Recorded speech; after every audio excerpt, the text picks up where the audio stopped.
Hey, yo, what up guys, it's Dark Fire. I'm here today to bring to you a brand new video. And today, I would like to talk about Kingdom Hearts 4. I don't think I'm going to play this one. Now, anyone who's seen any of my older videos will know that I'm the biggest Kingdom Hearts fan on the planet. I have replica Keyblades, I have the entire manga series that released up to a certain point, and I wore Kingdom Hearts on my clothes. I spent loads of money on Kingdom Hearts hoodies and posters and pretty much anything I could find. I have Kingdom Hearts mugs and cups. But something happened that kind of made me rethink everything I thought I knew about Kingdom Hearts. I mean, I even have a Kingdom Hearts tattoo. I mean, I was dedicated. But in order to tell this story properly, I think I really need to start from the beginning. So this is kind of my history with the Kingdom Hearts series. So it all started when I was 14, and I was watching a show on G4 called Cheat, and they talked about like this game I'd never heard of, Kingdom Hearts, and how like the fastest way to level up in this game is to go to the Coliseum, choose a solo fight with the main character, and then just block when you fight a giant enemy called a Big Body. And that will give you 2 experience points every time you block, and you can just block over and over and over again. I didn't know it at the time, but that's a ridiculously silly way of trying to level up. And I've tried to find the video clip since. I couldn't find it. If you guys can find that clip, let me know. Like, post it in the comments or something, and I will definitely check that out. But I was enthralled. I was like, what? You get to play at Hercules Coliseum, and you get to go to Alice in Wonderland and all these different Disney levels? I was like, I am so in. So about a week later, I was at a game store, and I saw it, and I didn't have any money for it. I tried to get my aunt to get it for me. She wouldn't. But luckily the next day, me and my dad went to the same game store, and I picked it up. I brought it home, and I played the ever-loving crap out of that game until I got to Hollow Bastion. And during the Hollow Bastion part of the game, there's a boss fight where you fight, spoilers I guess, I'm going to be spoiling some shit for the Kingdom Hearts series. You fight a dark possessed version of your main character's best friend. And that fight, for me when I was 14 years old, was the hardest, most painful boss fight I had ever experienced. And this is the PS2. This is not the PS3 version or the PS4 version where they have like Once More, Leaf Bracer, Second Chance. None of those things existed in the original version of the game. Well, thinking about it, Leaf Bracer might have. I'm not sure. It's been a while since I played the original version. But so I couldn't beat this boss, and I tried it again and again and again, and I just couldn't do it. And so eventually I ended up setting the controller down, came back the next day, couldn't beat him after several attempts, put the controller down, came back the next day, several attempts later, couldn't beat him, set the controller down, and then it became a thing where like one day a month I would sit down and try and fight this boss and get brutally bashed every time. And it wasn't until about a year later I was able to actually finally beat that boss. And then I had no context for anything that was happening. Completely forgot the entire storyline that was happening. And so after I beat the game, I played it again, and I was just enamored. I was in love. I was more prepared for all the boss fights. I was ready for everything. And then I just played the game again and again and again. And really enjoyed my time with that game. And so when I heard that they were coming out with a Game Boy version of the same thing, I was excited. I was like 15 at this point, and I was just like, oh yeah, it's going to be like Kingdom Hearts, but on a handheld. which is stupid if you know the technology of the Game Boy Advance, but that's kind of what I thought at the time. So I was super excited. Screenshots came out, realized I was completely wrong, didn't care. I already had a Game Boy Advance, so it didn't really matter. I bought the game, played it, loved it, and I think I spent somewhere around 300 hours playing that game. And then, Kingdom Hearts 2. I started seeing the trailers everywhere. I got so excited. No matter where I was in the house, if I heard that trailer come on, I would run out of my bedroom, run into the living room, just so that way I could watch the trailer of this game that I was so excited about. So that game came out, played it, loved it, and it was phenomenal.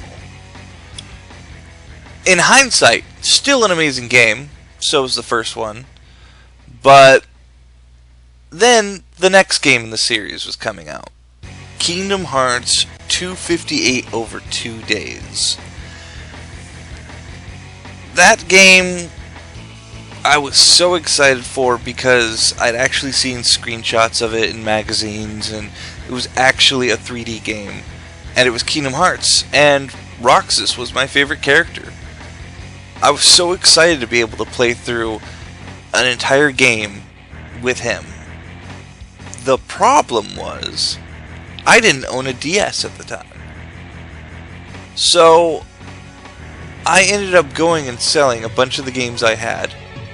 Not that I had many, but I sold pretty much all of them I did have, actually. Just so that way I could buy this game. And my dad looked at me and he said, "Why are you buying a game you don't have the console for?" And I'm like, "I'm really looking forward to this game, I really want to play it, and I'll just have to save up and get a console later." My dad took pity on me, and he bought me the console right then and there. Probably one of the coolest things my dad has ever done. And I played it, and I absolutely loved that game. And when I realized that there was a multiplayer function, I was so excited to play it with a bunch of my friends. Unfortunately, I didn't have any friends who were really interested in Kingdom Hearts, so that one kind of fell through. So, at this point, a Kingdom Hearts game has released for the PS2, and then the Game Boy Advance, and then the PS2 again, and then the DS. I thought I had all the consoles I'd need for this new Kingdom Hearts game. I was wrong. The PSP version of Kingdom Hearts, Birth by Sleep, came out in 2010. And I didn't own a PSP. But, because of circumstances and me having good luck, I guess, I was currently staying over at my buddy's house for the summer, and he did have a PSP. So when I bought the game, day one, I was able to use his PSP to play through the entire game. And I had a ball. It was super fun. And then, a few months later, Kingdom Hearts Recoded came out. Again, for the DS. So, luckily I didn't sell it in the meantime. I still had it. And I picked up the game, played through it again. Had a blast. But it was a diminishing return sort of thing for each of these games. It was like I was so excited when 358 over 2 days came out, but then it slowly became less and less and less and less and less, which each game that came out, it just wasn't the same as the first and second game, the two best games in the series. And so Recode came out, I played it, I had fun, you know, it kind of just seemed like they were experimenting, trying out new mechanics, so that way when they do come out with a real game, they will kind of have new ideas that they can use. I don't know. I kind of didn't like that they were experimenting with the spin-offs, but I know they're not spin-offs, but the spin-offs, but adding important, vital story to each one of those games. Incredibly important and vital story. Anyways, I digress. So, after Recoded came out, I went to my local Walmart, and I noticed, just out of the blue, with no sign of release, no marketing I could find, there was another PS2 Kingdom Hearts game, Recoded, just sitting there on the shelf. Didn't hear anything about it, didn't hear any reviews, I heard nothing about it coming out. And I freaked out, I got excited, and about a month later, after I was able to save up enough money and get a ride, I was able to pick up this game. And it was okay, you know, with nothing special. I didn't even have a PS2 anymore at this point. And I was constantly having to go over to a friend's house just in order to play it, which, you know, isn't great. When you go over to a friend's house, you want to hang out. You don't want to sit down ignoring someone. That's just rude.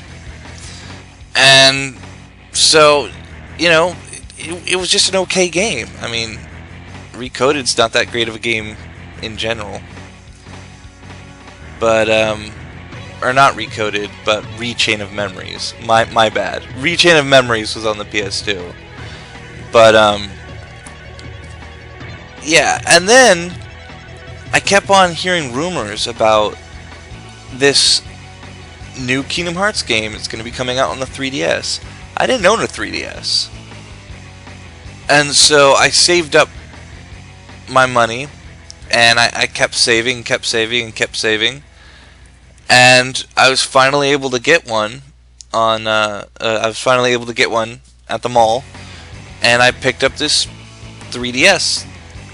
And then I pre-ordered the game, and when the game came out, I got it, and it was fine. It was a fine game. It wasn't special, but at the same time, I kind of didn't really expect it to be all that special. It isn't a main numbered game, and those are the ones I had associated with this grand epic scale combat, and this really fun story, and these other games, these, for lack of a better term, spin-offs, were just kinda bad. But I didn't want to acknowledge that because I was so deep into the Kingdom Hearts mindset that I didn't even want to see it. Didn't even want to think about it. And then a little bit down the road, I might be skipping over some things here, but a little bit more down the road, Kingdom Hearts 3 came out. So, Kingdom Hearts 3 is kind of what did it for me. It's kind of what snapped me out of this Kingdom Hearts, love them till they turn to dust from age of centuries of age, and it's kind of what made me become disillusioned. And let me tell you exactly why. So, in essence, I had to go through so much crap just to be a Kingdom Hearts fan. I had to buy the first game on PS2. Not a big deal. Then I had to have a Game Boy Advance for the Game Boy version, which has important story elements. So, then I had to get the second one. And if I didn't have the important story elements from the Game Boy Advance version, then I would be so lost and so confused that I would have no concept about what anything was happening in the second game. I'd just be completely lost. So, you know, whatever, not a big deal, I guess, if they just do it once. But they don't just do it once. When the DS version comes out, there is incredibly important story elements for 358 over 2 days. And you have to buy a new console if you didn't already have it. So, fine, you know, whatever, I guess. Oh, wait, then here comes along the PSP version. Oh, well, I guess that one also has important story elements, so, you know, gonna have to buy a PSP now. Oh wait, I hope you held on to that DS, because if you would have sold it, you screwed yourself. You have to buy a new one, because another game is coming out with even more important story elements. None of these games are just recaps, but 90% of their story is. 90% of the story is just recapping the same thing that happened in the fucking first game. Not even the second game, just the first game. It's just recaps. Okay, maybe not all of them, but most of them. And then they add in like 10% of new story. So, and then after all that,